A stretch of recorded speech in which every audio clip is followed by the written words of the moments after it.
Alright, welcome back to our channel. Ito muli sa RP Max Vlogs. Mega love shoutout po sa ating lahat guys, mga kalingap. Isang mapagpalang araw po sa ating lahat. Naway na sa mabuting kalagayan po ang lahat guys sa mga oras na ito. Okay, so mega love shoutout din po sa ating ama ng kalingap, Kuya Val Santos Matubang, Kalingap Rab and Ate na Vlogs, mga kasamahan ko pong reactors at Kalingap partners. Mega love shoutout po sa inyong lahat guys. Gusto ko lang pong gawin ng reaction guys. Ito nga pong nakakahangang ginawa po ni Kalingap Rab sa pamilya po ni Grace. Okay? So, sa mga nakapanood po, napanood po natin guys na itong magulang ni Grace ay bigla pong pinalayas doon sa kanilang tinirahan dati. Okay? At ito pakinggan natin sandali guys. Grabe. Ano nangyari sa bahay nila nanay? Pakita mo yung bahay nila nanay. Oh. Ano nangyari? Nag-iba na. Grabe. Tara, Grace. Nay, nangyari sa bahay niyo po? Ano nangyari? Parang lalong nagliit. Temporary lang po. Grace, yung mic daw, Grace. Ha? Pansamantala po. Grabe. Ano nangyari po sa bahay niyo? Ay, pinalis po kami dyan. Ito po, pansamantala lang po ito. Kasi Ay. wala pa po kaming maanuhan ng bahay. Paano po, mama? Ay, mama! Mama! Yan ang ganda. Ibig sabihin, Nay, pinalayas kayo dun sa dating bahay. Opo. Ngayon, dito kayo nakatira. Opo, pansamantala po. Sino gumawa nito, Nay? Kami po. Tiyaga lang po. Tsaga-tsaga. Pansamantala nga po may matutulugan. Happy New Year pala, Nay. Hindi po kayo nabati, ano? Sabi nung katiwala, kailangan na daw namin umalis. Kaya nagdali-dali kami ng bahay para may matulugan, may masilungan. Happy birthday Ano na pala po sa kami inyo, Nay. dito? Noon pong time na pagpunta nyo dyan, mga 2 linggo po, sinabihan na kami na kailangan na namin umalis. Nagdali-dali po kami. Kaya, yan po. Kasi nabuo na lang po ng madalian yan. Ayun, so napanood natin guys at ang binanggit nga po ng nanay ni Grace, right after noong na-vlog po sila ni Kalingap Rab, just 2 weeks, pinalayas po sila, pinaalis po sila agad ng may-ari ng lupa. Okay? So yun po ang tanong ko doon, bakit pinalayas agad? Okay? After noong ma-vlog ni Kalingap Rab. Ito guys, ang sa akin ay hula lang po, no? Sa tingin ko, baka natatakot yung, siyempre pinatira lang po nila yon. Ika nga, nagbagandang loob lang po ang may-ari ng lupa na patirahin sila doon. At alam naman po natin, sa mga nakapanood po sa part 1, siyempre nakita po natin gaano kasimple lang po yung bahay nila. Okay? Kaya ika nga, hindi po pag mga ganun po kasing klaseng bahay, ika nga, hindi po yung threat sa may-ari na paalisin agad yung mga nagpatayo po ng bahay sa lupa po nila. Pagka ganun lang po kasimple ang bahay na tinatayo po sa lupa nila. Pero bakit right after nung ma-vlog po ni Kalingap Rab, just 2 weeks, no, sa nabanggit po ng nanay ni Grace, pinalayas agad sila. Ito sa akin guys, sa tingin ko, baka natakot itong may-ari dahil nga, siyempre, si Kalingap Rab kilala po yan dyan sa Daet, no? O dyan po sa Cam Norte.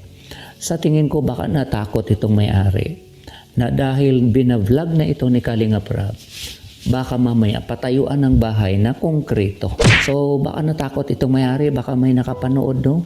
Sa pamilya niya o baka yung may-ari mismo, napanood nila yung video ni Kalingap Rab at nag-alala, okay? O natithreaten ka nga na baka patayuan ng konkretong bahay itong pamilya na ito. Kaya naman, right after 2 weeks na ma-vlog ni Kalingap Rab, pinaalis agad sila. Kaya naman nakita natin guys, itong bahay na ginawa po nila, ika nga, meron lang pong matulugan, okay? Kaya nga po nakakaawa po yung bahay na pinatayo nila, na ika nga agarang pinatayo nila para lang talaga may masilungan o may matulugan. Parang kulungan lang po ng manok, okay? Ika nga, hindi ka pwedeng tumayo. Pag pumasok ka po doon, kailangan nakayuko ka, basta lang po na may matulugan sila. So, nakakaawa po talaga guys, no? Ang situation nila, nakakadurog ng puso, ika nga. Mabuti na lang po itong si Kalingap Rab dahil sa naawa po sa kanila, agarang nagbigay ng solusyon. Ayun. So yun po ang gusto kong i-highlight dito guys, na nakakahanga po itong ginawa ni Kalingap Rab na binigyan agad ng solusyon yung problema ng pamilya o yung pamilya po ni Grace. Okay? Na makalipat lang doon sa binanggit nilang mas magandang bahay, no? Hindi man maganda talaga na as in konkreto, kahoy lang din po, pero at least hindi tumutulo. Okay? At medyo maluwag-luwag po yun kumpara sa tinitirhan po nila ngayon. Okay? Pero ito sa tingin ko naman guys, ito kasing ginawa ni Kalingap Rab, ika nga temporary. Sa tingin ko temporary dahil kailangan makaalis na po sila dyan. Okay? Dahil kawawa po talaga yung situation nila. Pag umuulan, pati po sa loob ay umuulan. Okay? So, iyan po ang nakakaawa po na situation nila. Kaya naman po guys, no, napapansin natin dito sa video, pagkita pa lang ni Kalingap Rab doon sa nangyari nga, no, na paglipat po nila doon na gano'n na po kaliit yung bahay nila, naawa po talaga si Kalingap Rab. Nakikita natin at naririnig po natin guys sa video, intro pa lang. Okay? Ika nga guys, alam naman po natin kung ano nangyari, no, ng buhay ni Grace, no, na inalagaan po ito ng matubang family at nakwento naman po niya ang buong kwento, ika nga ng buhay niya doon po sa part 1. Okay? Kaya ika nga dito po natin ma-appreciate guys yung plano ng Panginoon. Okay? Kasi sabi po, no, may kasabihan, you cannot lift someone if you are not standing on higher ground. Ika nga, hindi mo kayang humila o humatak ng isang tao kung ikaw mismo hindi ka nakaapak doon sa mataas na ground. Okay? So hindi mo kayang humatak. Paano matakin ng isang tao kung ikaw nasa baba din? Okay? Ang ibig ko pong sabihin guys, so dahil po sa katayuan po ni Grace ngayon, kung nasaan po siya, ika nga kaya po niyang tulungan ang kanyang ina. Kung hindi si Grace napunta sa matubang family, sa tingin niyo ba guys, kaya niyang tulungan ang kanilang situation? Of course hindi. At baka sa scouting, baka hindi rin naman sila pala rin na mapuntahan po ng mga scouter. Kaya ika nga, itong pagpunta niya sa matubang family, yung pagsagip nga nila Kuya Bal sa kanya, ika nga ito yung magandang plano ng Panginoon. Na pagdating ng araw, si Grace mismo sa tulong ng Team Kalingap ay matulungan niya yung kanyang pamilya. So napakaganda po ang plano ng Panginoon sa kanya at ng kanyang pamilya. Okay? So may purpose ika nga kung bakit si Grace napunta sa matubang family. Dahil ito, binabalikan na niya yung kanyang pamilya at malaking tulong na po sa kanya. At of course, nandyan po si Kalingap Rab, nandyan po ang matubang family na makatulong din po sa kanya at ang kanyang pamilya. Pero sa tingin ko naman guys, no, ito, tingin ko lang, itong ginawa naman ni Kalingap Rab, temporary dahil nga po sa situation na kailangan talaga ang agarang solusyon. Okay? Pero pagdating ng araw, hintayin lang po natin guys, sa tingin ko, mayroon din pong binabalak si Kalingap Rab dyan. Ganon din po si Grace, syempre, dahil ina po niya yan, hindi po niya yan kayang tiisin na ganon lang po. Sa makakaya sa tingin ko, gagawa din po si Kalingap Rab at si Grace ng paraan na mabigyan talaga ng mas magandang bahay itong pamilya ni Grace. Okay?